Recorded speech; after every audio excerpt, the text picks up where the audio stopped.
오늘 말씀은 예수님이 제자들과 다락방에서 그들을 위로하시는 말씀, 격려하는 말씀을 마치시고 마지막으로 이 십자가를 지시기 전에 주님께서 기도하시는 그런 모습이 오늘 본문 말씀에 나옵니다. 곧 있으면 예수님께서 기도를 마치시면 가룟유다와 또한 그 무리들이 예수님을 잡으러 오게 됩니다. 그래서 예수님이 마지막으로 기도하는 그런 기도라 할 수 있습니다. 따라서 이 기도는 예수님의 그런 소원의 그런 기도라고 할 수 있습니다. 그래서 예수님의 이 기도를 보면 예수님께서 이 십자가를 지기 전에 예수님께서 정말 원하는 것, 그것을 저희들이 알 수 있습니다. 이 세상을 마지막으로 떠나는 사람들도 유언을 하지 않습니까? 사형수들도 한마디 하라면 마지막으로 할 말을 하게 되는데 어떤 그런 할 말을 합니까? 자기에 있는 어떤 하고 싶은 진정 말, 어떤 사형수는 그동안 내가 잘못한 것에 대해서 말하고 떠난 사람도 있고, 또 어떤 사형수는 지금까지 내가 잘못한 것 없는데 이렇게 죽는다고 억울함을 호소하면서 마지막 날을 말을 남기는 사람도 있습니다. 예수님은 이런 제자들과 함께 하셨지만 이제 곧 예수님 홀로 십자가를 지시고 가셔야 됩니다. 마지막으로 하나님께 기도를 하면 마지막 시간인데 예수님은 이 기도 시간에 어떤 내용으로 하나님 앞에 기도했을까요? 어떤 사람들은 예수님은 인성을 갖고 계시지 않았다 이렇게 말합니다. 인성을 갖고 있지 않기 때문에 예수님은 십자가 두렵지 않고 십자가의 고통도 느끼지 않았을 거다, 그렇게 말을 합니다. 근데 예수님이 우리와 같은 인성이 없었을까요? 그런 십자가가 전혀 두렵지 않았을까요? 예수님도 인성을 갖고 계신 우리와 똑같은 몸을 입으신 분 때문에 십자가를 짓다는 것은 참 두렵고 또 떨리는 그런 고통스러운 것임을 주님께도 다 아셨습니다. 그래서 주님께서 마지막으로 어떤 기도를 하나님 앞에 십자가를 또 앞두고 쓰고 기도를 하셨을까요? 겟세마네 동산에서 기도하신 거 보면 하나님 앞에 이 십자가를 지지 않고도 구원할 수 있는 길이 있다면 이 십자가의 그 고난의 잔을 마시지 않도록 해달라고 그렇게 기도했습니다. 그러나 나의 뜻이 아니라 하나님 아버지 뜻대로 해달라고, 하나님 아버지 뜻이라면 이 십자가를 지겠습니다, 그런 기도를 했습니다. 오늘 본문에 나와 있는 이 기도에도 주님은 십자가를 지지 않게 해달라 그런 기도가 아니라 십자가를 오히려 지게 해달라 그런 어떤 기도를 하고 있습니다. 십자가를 보다에 앞서는 그런 두려운 것보다도 어떤 더 원하는 것이 있기 때문에 주님께서 이런 기도를 하는 것입니다. 주님께서 자신의 목숨보다 더 원하는 것이 무엇일까요? 그래서 그 무엇이 더 원했기 때문에 십자가를 지시는 것도 의연히 이렇게 지시고 가시던 것일까요? 오늘 본문에 주님께서 정말로 소원하고 또한 간절히 원하는 것들이 나오는데 한번 보기를 원합니다. 먼저는 주님께서 원하시는 것은 하나님 앞에 영광을 돌리는 것이었습니다. 오늘 기도 내용을 보면 주님은 하나님 아버지께 기도하면서 자주 영광에 대해서 이렇게 이야기했습니다. 그래서 첫 기도 내용도 이렇게 시작합니다. 1절 말씀입니다. 예수께서 이 말씀을 하시고 눈을 들어 하늘을 우러러 이르시되 아버지여 때가 이르렀으니 아들을 영화롭게 하사 아들로 아버지를 영화롭게 하게 하옵소서. 예수님의 때가 이르렀답니다. 근데 그 때가 뭘 말하는 걸까요? 예수님께서 이제 십자가를 지시하는 그 때가 이르렀다는 겁니다. 근데 예수님께서 지시하실 그 십자가를 지시할 그 때가 이르는데 그 때가 있기 때문에 자신의 아들인 자신을 영화롭게 해달라, 또한 이로 인해서 아들이 아버지를 영화롭게 해달라, 이런 기도를 하고 있는 겁니다. 예수님께서 왜 이런 말씀을 하실까요? 사람들이 생각하는 이런 십자가와 예수님께서 생각하시는 십자가가 달랐기 때문입니다. 사람들은 이 십자가에 대해서 생각하면 어떤 생각을 할까요? 수치스럽다, 또한 끔찍하다, 지으면 안 된다, 억울하다, 그런 것만 생각합니다. 그때 주님이 십자가를 생각하시는 그 십자가는 영광의 그런 순간이었습니다. 왜냐하면 십자가는 하나님 아버지께서 아들이신 예수님에게 맡기신 그 일을 완성하는 그 마지막 일이었기 때문입니다. 예수님에게도 이 일이 보통 어려운 것은 아니었습니다. 그래서 생전에 마귀로부터 이 일을 하지 못하도록 시험을 받은 적도 있습니다. 그것도 예수님께서 공생애를 시작하기 때부터 이런 시험을 받았습니다. 마귀가 어떤 시험을 했습니까? 십자가를 지지 않아도 영광이 있다는 것을 예수님에게 보여주는 그런 시험을 했습니다. 어떤 시험을 했는가 하면 예수님에게 너 한번 예루살렘 성전에 꼭대기 올라가서 한번 뛰어내려 보라. 뛰어내리면 천사가 와서 분명히 땅에 떨어지게 받았고 그 주위에 있는 수많은 사람들이 그것을 보면서 와, 이 사람은 누구길래 천사가 와서도 이렇게 받아주나 하면서 다 놀랄 거다. 그런 말을 했습니다. 다시 말하면 뭡니까? 사람들부터 십자가를 지나도 얼만큼 영광을 받고 인기를 받을 수 있다. 그런 유혹을 했습니다. 그러나 예수님은 이것이 영광이 아니라는 것을 예수님은 아셨습니다. 그래서 하나님을 시험하지 말라면서 마귀의 시험을 물리쳤습니다. 이만큼 마귀가 시험할 만큼 예수님께서 십자가를 지시는 것은 어려운 일이었습니다. 그러나 예수님에게 영광이 무엇이겠습니까? 십자가를 지시기 위해서 예수님께서 하나님 아버지의 그 분부를 맡고서 이 세상에 오시면 십자가를 지는 것이 너무 어렵기 때문에 중도에 포기하고 쉬운 길로 가는 것이 예수님에게 영광이겠습니까? 아무리 어렵고 힘들고 중도에 포기하고 싶은 그런 길이었지만 끝까지 완성하는 그것이 예수님에게는 영광이었던 겁니다. 그래서 예수님은 어떤 것이 영광인가 그걸 아시기 때문에 이 영광스러운 일을 감당할 수 있도록 해달라 기도하는 겁니다. 결국에는 주님께서 십자가를 지시면 누구에게 영광이 되겠습니까? 결국에는 하나님 아버지께서 영광을 받으시는 것을 주님께서는 아시던 것입니다. 왜 그럴까요? 이 십자가를 지시게 하기 위해서 십자가를 계획하시고 아들로 하여금 이 십자가를 지수로 풍부하신 분이 하나님 아버지이기 때문입니다. 그래서 십자가를 지어서 하나님께서 계획하시던 그 구원 사역을 실패가 아니라 성조로 이끌 때 그것을 통해서 영광 받으신 분은 하나님이신 것입니다. 따라서 우리가 십자가를 볼 때 누구만 보겠습니까? 십자가를 볼 때 저희들이 우리를 위해서 구원을 베푸신 하나님의 아들을 저희들이 보면서 감사하고 영광을 돌립니다. 그러나 동시에 십자가를 통해서 또한 누구를 봅니까? 그 아들을 보내서 우리에게 구원을 문을 여신 하나님 아버지를 또한 저희를 보면서 하나님 앞에 감사하고 또한 찬양하며 또한 영광을 돌리는 겁니다. 지금 저희들이 그렇게 하고 있지 않습니까? 그래서 이 십자가는 아들에게도 영광이지만 그 아들을 보낸 하나님 아버지에게도 영광스러운 그런 일인 것입니다. 그래서 주님께서는 이 영광스러운 일을 할 수 있도록 해달라 그런 기도를 하면서 또한 저에게도 어떤 것이 영광인지 저에게 가르쳐고 있습니다. 이 세상에서 사람들이 영광을 받는 그런 방법들이 있다고 합니다. 세상 사람들이 보기에 무엇이 영광이겠습니까?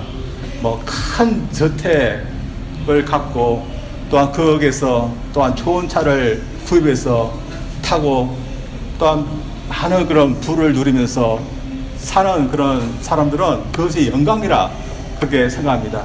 여러분 혹시 집이 방이 한 10채가 되고 또한 거기에 극장도 있고 또한 욕조도 이태리 대리석으로 만들어져 있고 수영장도 몇 채가 있고 또 가는 곳마다 저절로 불이 켜지고 그런 집이 한번 여러분 가본 적이 있습니까? 저는 가보지 못했는데 인터넷 사진으로 봤는데 방이 한 10개, 20개 아니라 한 100개 정도로 되는 그런 집도 있습니다. 어리가는 그 집에서 사는 사람들인데 다 그렇지 않지만 그런 집에서 사는 사람들에게 어떤 것을 영광으로 생각할까요? 자신이 갖고 있는 그 집을 영광으로 생각할 겁니다. 또한 너무 비싼 그런 차를 갖고 있는 사람들, 그 사람에게는 어떤 것을 영광으로 생각할까요? 자신이 갖고 있는 그 소중한 그 차를 영광으로 생각할 겁니다. 어떤 사람은 자신이 성진한 것에 대해서 그것을 영광으로 생각합니다. 제가 아는 분은 오랫동안 미국에서 유학 생활을 했습니다. 유학 생활이 쉽지 않습니다. 근데 오랫동안 학교에서 공부를 하고 난 다음에 졸업을 하니까 한국에서 좋은 교수 자리가 생겼다고 스카웃이 들어와서 그렇게 교수직을 허락해서 가게 됐습니다. 그분은 그렇게 생각하지 않지만 많은 사람들이 어떻게 생각합니까? 좋은 그런 자리가 일어났어. 그곳에 가는 거, 그것을 영광이라 생각할 겁니다. 그래서 내가 노력했는데 승진했고 좋은 위치에 가는 거, 다른 사람은 이거 영광스러운 일이다. 그게 영광이다. 그렇게 생각합니다. 옛날 이집트에 크니우스라는 그런 건축가가 있었습니다. 그 건축가에게 당시 애굽의 왕이었던 그 바로가 한 망대를 지으라고 명령했습니다.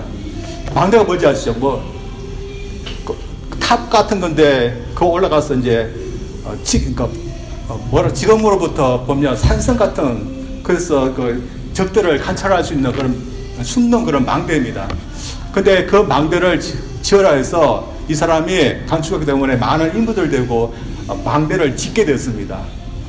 근데 이 망대가 얼마나 크고 얼마나 높고 그런지는 잘 모르지만 다 짓고 난 다음에는 한쪽 제일 잘 보이는 곳에다가 바로의 이름, 왕의 이름을 이렇게 황금 글씨로 가지고 이렇게 써 놓았습니다. 그래서 이것을 보는 사람마다 이것을 지은 우리 바로가 대단한 분이다, 영광을 돌리게 하도록 글씨를 써놨게 되어 있었습니다. 근데 이 사람이 자신의 이름을 좀 드러내기 위해서 몰래 벽돌에다가 자신의 이름을 크게 새겨놓고 남이 모르게 역청으로 발라놓고 그 위에다가 황금으로 바로의 이름을 새겨놓았습니다.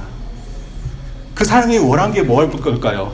오랜 세월이 흐르면 황금으로 지었던 이게 그 바로 이름도 이게 없어지고 또한 역청도 없는 건 자신의 이름이 드러날 거다. 그럼 후대 사람들이 이 망대를 지은 사람은 바로 자신이다. 그러니까 그걸 알기를 원했던 겁니다. 그래서 후대 사람들이 자신의 이름을 보면서 자신에게도 영광을 돌리기를 원했던 겁니다. 그래서 지금 그 이름이 남아있는데 그 사람 이름이 누굴까요? 크니우두스입니다. 여러분, 이 크니우두스라는 사람 이름 압니까?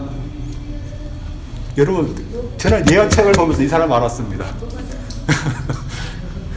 이 사람이 지었던 망대, 그 사람은 그 망대가 얼마나 훌륭하고 얼마나 영광스러운 건지 좀 보이기를 원했는데, 여러분, 이 사람이 지었다는 이 망대, 여러분 관심 있습니까? 우리에게는 관심 없는 겁니다. 그러면 큰 영광을 생각했지만 그러나 후대에 아무도 관심 없는 그런 영광에 지나지 않았습니다. 오늘날 많은 사람들이 영광을 생각하는 것도 마찬가지로 생각합니다. 사람들이 영광을 생각하는 부귀영화, 사람들이 인기를 받는 것, 그리고 세상에서 사람들로부터 추모를 받는 그 영광은 얼마나 오래 지속될까요? 사람이 사는, 이 세상에 사는 잠시 동안 뿐입니다. 그러나 없어지지 않는 그 영광 있는 것입니다. 그 영광이 무엇일까요? 예수님처럼 예수님께서 우리에게 맡기신 그 일이 비록 힘들고 어렵지라도 저희들이 끝까지 완수하는 것이 영광인 겁니다. 솔직히 말해서 저희들 보이지 않는 주님 믿는다고 저희들 얼마나 노력합니까? 또 우리가 마음이 좀 힘들고 보기 싫은 사람 있으면 교회도 확 받고 싶은데 그래도 그렇지 않고 참 노력하면서 저희를 삽니다. 또한 천국을 바라보면서 이 세상에 소망을 두지 않고 살려고 저희들 믿음 생활적으로 그렇게 노력합니다. 그것이 쉬운 것이 아닙니다. 그러나 저희들이 끝까지 그것을 잘 달려가는 그날, 언젠가는 저희들이 수고했던 그것이 헛되지 않았던 그것을 보게 되는 그날, 그것이 우리에게 영광이 될 거라 이렇게 말하고 있습니다. 여러분, 세상에서 옳은 일을 있지만 끝까지 하면 참 영광스러운 건데 믿음의 생활도 마찬가지랍니다. 저희들에게 맡겨진 그 믿음의 일, 저희들이 끝까지 저희들이 완성하면 반드시 이 세상에 어떤 영광보다도 큰 영광이 있을 거다. 주님은 저들에게 말씀하고 있는 겁니다. 제가 설교 준비하면서 옥하는 목사님이 설교하시는 것도 듣고 또한 설교집도 보는데 이 목사님이 설교를 하실 때마다 어떤 설교를 하면 성도들에게 믿음으로 살아라, 곧 있으면 천국이 있으니까 준비하라, 주님께 충성하라, 이런 설교를 하셨습니다. 이 요한복음을 설교하던 그분이 아직도 젊을 때였고 건강할 때여서 그분이 세상을 언제 떠날지 모르는 그런 때였습니다. 근데 그분이 2010년도 9월 달에 소천하셨습니다. 따라서 이분이 어떻게 됐을까요? 이분이 설교한 대로 그분이 나중에 설교한 대로 다 보게 되었을까요? 저는 분명히 이 목사님은 자신이 설교한 대로 되었다는 것을 보여줄 때 자신이 그동안 설교했던 것, 그렇게 살려고 했던 그 모든 것이 참 그대로 있다는 것을 보여줄 때 참 영광스러운 그 자리에 그가 섰을 것입니다. 저는 저들도 마찬가지라고 생각합니다. 지금은 영광이 보이지 않지만 주님께 충성하는 것이 영광이고, 또한 주님 끝까지 믿고 달려가는 것, 또한 저에게 맡겨진 그 일을 저들 힘들지만 완수하기 위해서 저들 희생하고 참는 것, 그래서 끝까지 가는 것, 그것이 저들에게 영광임을 저를 믿고서 저들이 그 영광을 위해서 저들이 달려갈 수 있는, 또한 그 영광을 쫓을 수 있는 저들 되기를 주님 이름으로 축원드립니다. 두 번째로, 주님의 기도 중에서 십자가를 지기까지 하면서 참 원했던 것은 하나님 아버지께서 주신 그 사람들에게 영생을 주시고자 한 것이었습니다. 주님에게 십자가가 영광이었고, 또한 주님께서 기꺼이 십자가를 지시려고 한 것은 당신에게 맡겨진 사람들에게 영생을 줄 수 있었기 때문입니다. 따라서 2절 말씀은 이런 말씀이 있습니다. 아버지께서 아들에게 주신 모든 사람에게 영생을 주게 하시려고 만민을 다스리는 권세를 아들에게 주섬이로소이다. 이 말씀을 보면 하나님 아버지께서 아들이신 예수님에게 어떤 권세를 주셨다는 것을 말하고 있습니다. 어떤 것일까요? 모든 만민을 다스릴 수 있는 권세입니다. 다시 말해서 모든 사람들에게 행사할 수 있는 그런 권세를 하나님 아버지께서 아들에게 주셨다는 것을 말하고 있습니다. 근데 이 권세는 무엇을 위한 권세일까요? 오늘 본 말씀은 저희들에게 말하기를 이 권세는 하나님 아버지께서 아들에게 주신 사람들에게 영생을 주시기 위해서 이런 권세를 주셨다는 겁니다. 다시 말해서 아들에게 맡기신 사람들을 살리고 구원하기 위해서 이 권세를 하나님 아버지께서 아들에게 주었다는 겁니다. 따라서 예수님은 하나님 아버지로 인해서 구원자로 공식적으로 권세를 받아서 이 세상에 오신 겁니다. 또한 사람들을 구원하시기 위해서 십자가를 기꺼이 지신 것입니다. 따라서 십자가를 지시기 위해서 전에 예수님께서 그렇게 간절히 원했던 것이 무엇일까요? 자신을 통해서 자신에게 오는 그런 사람들에게 영생을 주는 것이었습니다. 근데 오늘 본 말씀은 저희들에게 이 영생에 대해서 뭐라고 합니까? 저희들의 생각할 때 영생은 뭡니까? 죽지 않고 영원히 사는 거, 그걸 영생으로 사는데 오늘 본 말씀은 그렇게 말씀하지 않고 뭐라고 말합니까? 영생은 유일하신 참 하나님을 아는 것, 그분을 보내신 예수 그리스도를 아는 것이다, 그렇게 말합니다. 우리가 아는 길은, 영생은 죽지 않고 인간의 숨을 계속해서 영생하다로 끝까지 가게 하는 것이라는데, 영생은 하나님을 아는 것, 또한 그 구세주를 아는 것이라고 이렇게 말하고 있습니다. 따라서 예수님께서 십자가를 지시면서 저희에게 주고자 하시는 것은 우리의 수명을 영원까지 늘려서 죽지 않게 하는 것이 예수님께서 주고자 하신 것이 그뿐만이 아닌 것이었습니다. 따라서 저희들이 예수님을 통해서 받고자 하는 것이 우리가 죽지 않고 영원히 사는 것, 그것만이 아닌 것입니다.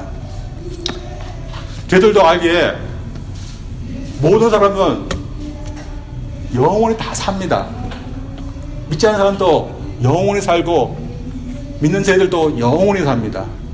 근데 어떻게 영원히 사느냐? 다른 겁니다. 지옥에 사는 사람들 어떨까요? 좀 몇 년 살다가 죽을까요? 지옥에 사는 사람들도 영원히 삽니다. 천국에 사는 사람도 영원히 삽니다. 지옥에 사는 사람은 어떻습니까? 하나님도 알지 못하고 구세주 예수님도 알지 못하며 그곳에서 사는 거고, 하나님을 알고 주님을 아는 사람들은 천국에서 영원히 사는 겁니다. 그래서 주님은 자신의 목숨보다 더 하나님을 우리가 알고 또한 그분이 보내신 예수님을 더 알기를 원했던 겁니다. 이런 의미에서 주님의 말씀에 따른다면 저희들은 엄밀히 말해서 어떤 사람이 되어야겠습니까? 하나님을 알고 또한 그분이 보내신 구세주를 아는 사람들이 되어야 됩니다. 이러면서 저희들 어떠할까요? 참 하나님을 아는 사람들이고 그분이 보내신 구세주를 저희들이 아는 사람이라고 저희들 말할 수 있을까요? 여러분, 제가 한국에 있을 때 종종 이렇게 물어보는 사람이 있었습니다. 저는 뭐 어릴 때부터 교회를 다녀가지고 주님을 알고 하나님을 안다 그런 사람인데, 종종 길거리 가면 저를 붙들고서 하나님을 아느냐고, 예수님을 진짜 아느냐고 물어보는 그런 때가 있었습니다. 근데 그때는 뭐 알아도 제대로 말도 못하고 머뭇거리고 있었는데, 오늘도 저희들에게 참 하나님을 압니까? 주님을 압니까? 우리에게 묻는다면 그때나 지금이나 당당하게 압니다. 그렇게 잘 못할 겁니다. 왜냐하면 저희들 하나님을 모르는 것은 아닙니다. 그러나 하나님을 잘 안다, 좀 그렇지도 못한 것 같습니다. 그러나 믿지 않는 사람들과 다른 것은 뭡니까? 믿는 저희들은 그래도 하나님이 누구인지 압니다. 우리를 만드신 분이 누구이고 우리에게 구세주를 보내신 분이 누구이고 참 신이 누구인지 우리는 압니다. 그러나 하나님을 믿지 않는 사람들은 어떻습니까? 하나님이 누구인지, 자신의 창조주가 누구인지 모르는 겁니다. 그래서 참 거짓된 그런 신들을 지금도 섬기고 따르고 믿고 있는 겁니다. 그래서 믿는 자들은 최소한 하나님이 누구인지, 참신이 누구인지 그래도 분간할 수 있는 그런 아는 것은 있습니다. 그러나 주님께서 우리에게 말씀하시는 것은 이런 참신이 누구인지 그것을 분간할 수 있는 정도의 그런 아는 것이 아닌 것입니다. 아는 것도 차이가 있습니다. 저는 이 나라의 대통령인 트럼프 대통령을 압니다. 근데 저에게 정말 트럼프 대통령을 잘 아느냐고 저희들 묻는다면 저는 잘 모릅니다. 그렇게 해야 됩니다. 왜냐하면 제가 아는 그런 정도는 아주 얇기 때문입니다. 여러분도 그렇지 않습니까? 이 나라에 살면서 대통령이 누군지 모든 사람은 다 압니다. 그분이 어디에서 일하고 또한 어떻게 생겼고 음식이 어떻는지 다 압니다. 그러나 여러분, 개인적으로 그분을 압니까? 그분이 무슨 생각을 하고 있고 어떤 무엇을 좋아하고 여러분 압니까? 모르는 겁니다. 마찬가지로 우리가 주님을 믿는 자에서 어떤 사람은 예수님 대해서, 참 하나님 대해서도 잘 모르는 겁니다. 그래서 저희들은 우리의 참신이 누구이고 참 하나님이 누구이고 구세주가 누구인지고 우리를 구원할 수 있는 분이 누구인지 우리가 알고는 있습니다. 그래서 그분을 우리의 구세주로 믿고 영접했습니다. 그러나 그 이상의 것에 대해서는 우리가 모를 수 있는 겁니다. 주님이 얼마나 위대하신 분인지 어떤 그리스도는 모릅니다. 또한 하나님이 어떤 분이신지, 얼마나 위대하고 고마운 일을 하시는지 어떤 그리스도는 모르는 겁니다.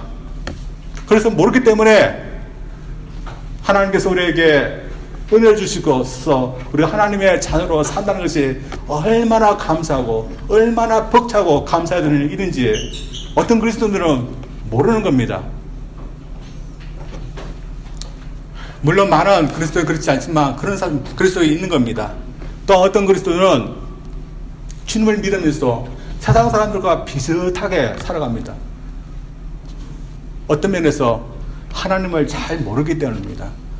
하나님을 잘 알았던 사람들은 거룩하게 살려고 노력했습니다. 하나님을 알았던 사람들은 누구보다도 사랑하려고 했습니다. 그리고 인자를 베풀려 했고 참으려 했고, 그리고 무엇보다도 하나님 나라와 하나님의 의를 구하면서 살려고 노력했습니다. 그들이 아는 하나님은 어떤 분이기에 그렇게 했던 걸까요? 하나님은 거룩하신 하나님이신 동시에 사랑의 하나님이셨고 인자를 베푸신 하나님이시기 때문에 그렇게 했던 겁니다. 따라서 주님은 마지막 십자가를 지기 전에 하나님을 우리가 알기를 원했습니다. 그래서 우리가 범죄하기 전에 하나님과 친밀하게 교제하면서 하나님과 동행했던 그 본래 상태, 새로운 피조물로 돌아가기를, 회복되기를 원했던 겁니다. 우리가 하나님을 알면 알수록 우리는 새로운 피조물이 되는 겁니다. 제가 한 책을 읽었는데 이런 내용이 있습니다. 사람은 언젠가는 반드시 하나님을 알게 되는데 그 시기가 언제 있느냐, 또한 그 아는 것에 대해서 어떤 반응을 보이냐가 문제라는 그런 내용이었습니다. 다시 말해서 사람은 언젠가는 하나님이 자신의 창조주이시라는 것을 언젠가는 다 알게 된다는 겁니다. 그래서 자신이 피조물이라는 것도 사람들은 언젠가 다 알게 된다는 겁니다.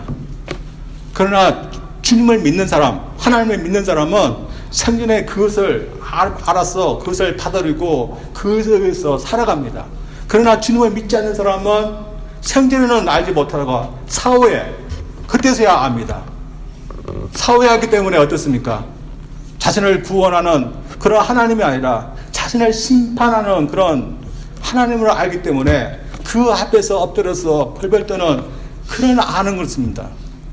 따라서 주님은 저희들이 생전에 하나님도 알고 주님도 알고 또 하나님께서 원하시는 그 뜻을 알기도 원하시는 겁니다. 따라서 저희들이 우리 주님께서 우리에게 당신에 대해서 하나님에 대해서 알려주시면 그 아는 것을 제가 알릴 때 그것을 알기 위해서 저들이 노력하고 생전에 그 아는 것에 의해서 저들이 살아가야 될 줄 믿습니다. 어떤 자매님이 계셨습니다. 믿는 자매님이었는데 그분은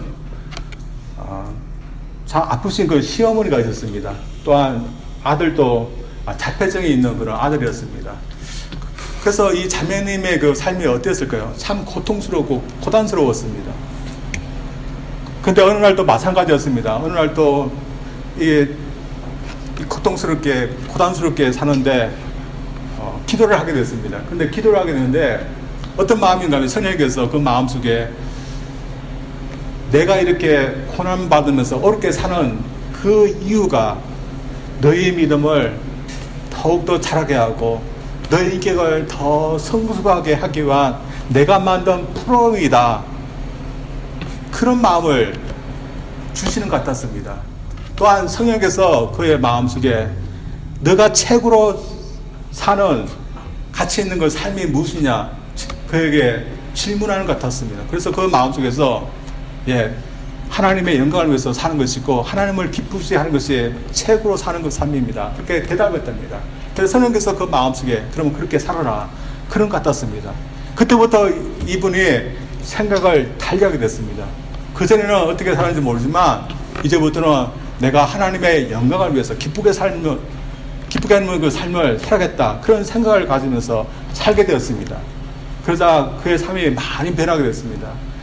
그 삶은 그전에는 어떻게 사는지 모르지만 그 이후부터는 남을 이렇게 헤아리고 또한 아픔을 또한 받아주고 또한 어떻게든지 하나님을 기쁘게 해드리기 위해서 살았기 때문에 그 교회도 그녀와 비슷한 그런 장애 아동을 갖고 있는 자매들이 있었는데 그 자매들을 잘 이끌고 가는 그런 리더가 되었고 또한 더 많은 사람들에게 복음을 전해서 그 구역, 그 모임을 몇 배로 이렇게 성장시킨 그런 일을 했다고 합니다. 이 자매는 변화된 게 왜 그럴까요? 하나님의 뜻이 무엇인지 어떻게 살아야 되는지 그가 알았기 때문입니다.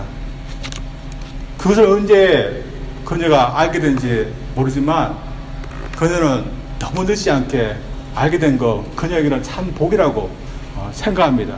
왜냐하면 어떤 사람들은 평생을 살면서 그것을 알지 못하고 나중에 죽어서야지 아는 사람들이 있기 때문입니다. 이러면서 저희들 기왕이면 저희들이 살아있을 동안에 하나님을 알기를 원합니다. 또한 그분이 보내신 구세주도 알고, 또한 하나님께서 우리에게 원하신 우리의 삶의 그런 목적, 의미, 그것을 저희들이 알기를 원합니다. 그래서 저희들이 그 아는 만큼 그것에 의해서 저희들이 우리의 인생을 사용할 수 있기를 원합니다. 주님은 우리가 이것에 대해서 알기를 원했고 이것을 위해서 기도했습니다. 저들도 이것을 위해서 기도하기를 원합니다. 그래서 내가 살아있는 동안에 하나님을 아는 인생, 주님을 아는 인생, 또한 주님께서 우리에게 원하시는 그 목적을 알아서 그것에 의해서 살아갈 수 있는 그런 인생이 해달라고 저들 기도하고 또 그렇게 살 수 있는 저들 되기를 주님 이름으로 축원드립니다. 우리 기도하겠습니다.